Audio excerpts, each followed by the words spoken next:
नमस्कार विद्यार्थियों। आज हम तर्क संग्रह में लक्षण प्रकरण पढ़ेंगे। यह लक्षण प्रकरण मूलतः संग्रह में कहीं दिया हुआ नहीं है। हम अभी तक जो पढ़ रहे थे वो पहले पदार्थ पढ़ा, फिर पदार्थ के विभाग पढ़े। पदार्थ के विभागों में द्रव्य, गुणकर्म, सामान्य, विशेष, समवाय, अभाव में हमने उसका उद्देश्य प्रकरण पढ़ा है। उद्देश्य के बारे में मैंने आपको बताया था कि किसी वस्तु का नाम मात्र संकीर्तन करना या उसका केवल नाम कहना उद्देश्य कहलाता है। अब चूँकि हम आगे इसका परीक्षा प्रकरण पढ़ेंगे, तर्क संग्रह जो पूरी पुस्तक है वो उद्देश्य, परीक्षा और लक्षण के रूप उद्देश्य, लक्षण और परीक्षा के रूप में विभाजित है। पहले सभी का नामकरण किया, फिर उनका लक्षण बताया, फिर उसके ऊपर लक्षण वह घटित होता है अथवा नहीं, इसकी परीक्षा की गई है। तो उद्देश्य में तो कुछ नहीं, सिर्फ नाम कहना था, जो उन्होंने नाम बता दिए कि द्रव्य ये होता है, पदार्थ ये होते हैं, गुण ये होता है, कर्म ये होता है। अब एक एक का लक्षण करेंगे वो। तो वह लक्षण कैसा होना चाहिए, उसमें क्या विशेषताएं होनी चाहिए या उसमें कौन से दोष नहीं होने चाहिए, इसके बारे में हम पहले जान लेते हैं। उसके बाद पृथ्वी के लक्षण निरूपण की ओर चलेंगे। तो आज जो हम पढ़ेंगे वो पढ़ेंगे लक्षण के बारे में। तो लक्षण का लक्षण क्या है? असाधारण धर्मो लक्षणम। जो असाधारण धर्म है उसे कहते हैं लक्षण। अब असाधारण धर्म क्या होता है? ऐसा धर्म या ऐसी विशेषता जो केवल जिसका हम लक्षण कर रहे हैं उसी में ही विद्यमान रहे, उसी में विद्यमान रहेगी, उसके अतिरिक्त किसी और पदार्थ में वह नहीं हो, इसकी परीक्षा कर लें हवन और ऐसा ही लक्षण निर्धारित करें, तभी वह दोष रहित लक्षण कहलाएगा। लक्षण की ये तो सामान्य परिभाषा है। असाधारण धर्मो लक्षणम, जो असाधारण धर्म है वह लक्षण कहलाता है, यह साधारण परिभाषा है। जो विशेष परिभाषा है इसकी वह क्या है? अव्याप्ति अतिव्याप्ति असंभव दोष त्रय शून्यत्वे सति असाधारण धर्मवत्वम लक्षणस्य लक्षणम। अव्याप्ति, अतिव्याप्ति, असंभव, इसका संधि विग्रह देख लीजिए आप। अव्याप्त्य तक दिया हुआ है, तो अव्याप्ति, ये जो यकार है यहाँ पर ये वाला, ये ई के स्थान पर आया है, तो यहाँ पर अव्याप्त में छोटी की मात्रा लग जाएगी तो अव्याप्ति बन जाएगा। अब चूँकि इसमें अकार अभी बाकी है य में, तो अति, फिर व्याप्त्य में फिर ये वाला जो यकार है, ये वाला यकार है, इसमें से फिर ई निकलेगा तो अतिव्याप्ति, फिर अ निकलेगा वापस असंभव। तो अव्याप्ति, अतिव्याप्ति, असंभव, ये तीन दोषों से शून्य यानी रहित होने पर, यानी ये तीन दोष तो रहे ही नहीं उसमें, और साथ ही असाधारण धर्मवत्वम, उसमें असाधारण धर्म हो, धर्म वाला ही लक्षण का लक्षण कहलाता है। यानी लक्षण कैसा होना चाहिए किसी का भी, जिसमें तीन प्रकार के दोषों से वह रहित हो और असाधारण धर्म उसमें विद्यमान हो या कहा गया हो, तभी वह किसी पदार्थ का या द्रव्य का लक्षण कहलाएगा। ये तो लक्षण का लक्षण है। अब लक्षण में जो तीन प्रकार के हमने दोष बताए अभी, उनके बारे में जान लेते हैं। अच्छा, यहाँ पर मैं उदाहरण आपको दे देती हूँ। उदाहरण, तत्र गंधवती पृथ्वी। आगे ये लक्षण आएगा जब हम लक्षण प्रकरण पढ़ना प्रारंभ करेंगे और हर एक द्रव्य का इत्यादि, गुण, द्रव्य इत्यादि का लक्षण करेंगे तब। तत्र गंधवती पृथ्वी। अब ये जो लक्षण है गंधवती पृथ्वी, पृथ्वी कैसी होती है? गंध वाली होती है। तो यह जो लक्षण है, ये इसमें गंधवती होना उसका असाधारण धर्म है। असाधारण धर्म ऐसा है कि यह धर्म गंधवती होना किसी और वस्तु में पाया ही नहीं जाता है। अब आपका प्रश्न यह हो सकता है कि मैडम हम तो कभी मिट्टी में पानी डालते हैं तो उसमें खुशबू आती है, तो चलिए वो तो पृथ्वी हो ही गई। लेकिन आप किसी जल में खुशबू आती है तो आप कहेंगे देखिए ये तो पृथ्वी भी नहीं है किंतु इसमें फिर भी खुशबू है। आप ये कहेंगे कि किसी वस्त्र में से खुशबू आती है, कपूर की गोली में से खुशबू आती है, तो यह तो पृथ्वी है ही नहीं। तो ये बात आप जान लीजिए कि जिसमें भी गंध आ रही है, जिस वस्तु से भी गंध आ रही है, उसमें पृथ्वी का अंश है ही, तभी उसमें गंध आ रही है। हमारा जो ये शरीर है इसे हम 5 तत्वों से मिलकर बना हुआ मानते हैं। वे 5 तत्व पृथ्वी, जल, तेज, वायु और आकाश कहते हैं उनके। तो हमारे शरीर में जो गंध आती है, मरण पर्यंत भी इस शरीर में से गंध आती रहती है। तो ये जो गंध वाला भाग है वह पृथ्वी का ही अंश है। तो ये गंधवती होना इसका असाधारण धर्म है। अब चूँकि ये धर्म किसी भी और वस्तु में नहीं जा रहा है, इसलिए यह दोषों से रहित लक्षण माना जाएगा। ठीक है, अब आगे चलते हैं, दोषों को समझते हैं कि अव्याप्ति, अतिव्याप्ति और असंभव दोष क्या है। सबसे पहला दोष है अव्याप्ति दोष। लक्ष्यैक देशावृत्तित्वम अव्याप्ति ही।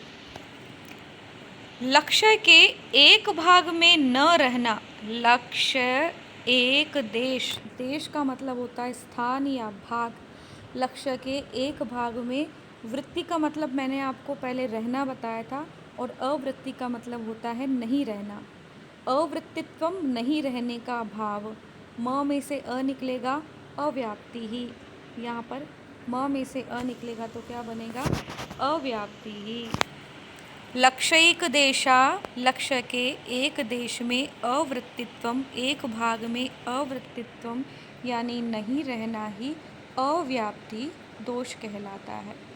यानी किसी वस्तु का, किसी भी संज्ञा का हम इस प्रकार का लक्षण करें जो वो पूरे जितने भी संसार में वैसी वस्तुएं हैं उनमें, उनके किसी एक भाग में तो वह घटित हो किंतु एक भाग में वह नहीं हो, पूरे में व्याप्त नहीं होना, तो क्या कहलाएगा वो अव्याप्ति।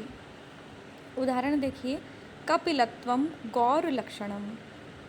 कपिलत्वम, कपिल का मतलब होता है एक भूरे भूरे से रंग की गाय आती है, उस रंग को बोलते हैं कपिल रंग।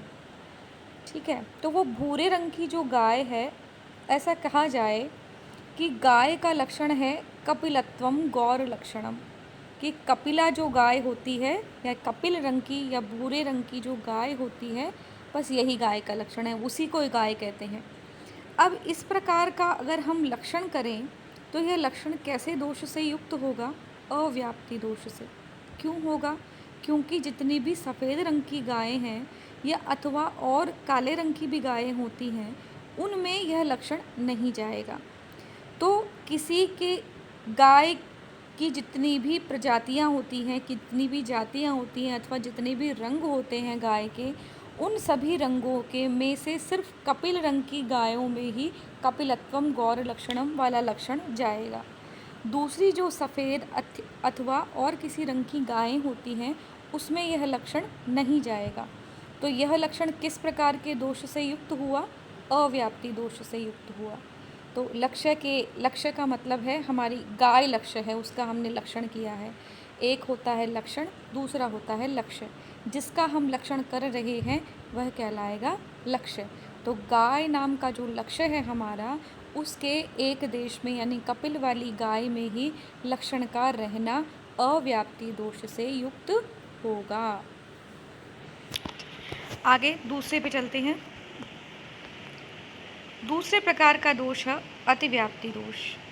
पिछले वाले दोष में तो लक्षण जो है एक ही भाग में जा रहा था।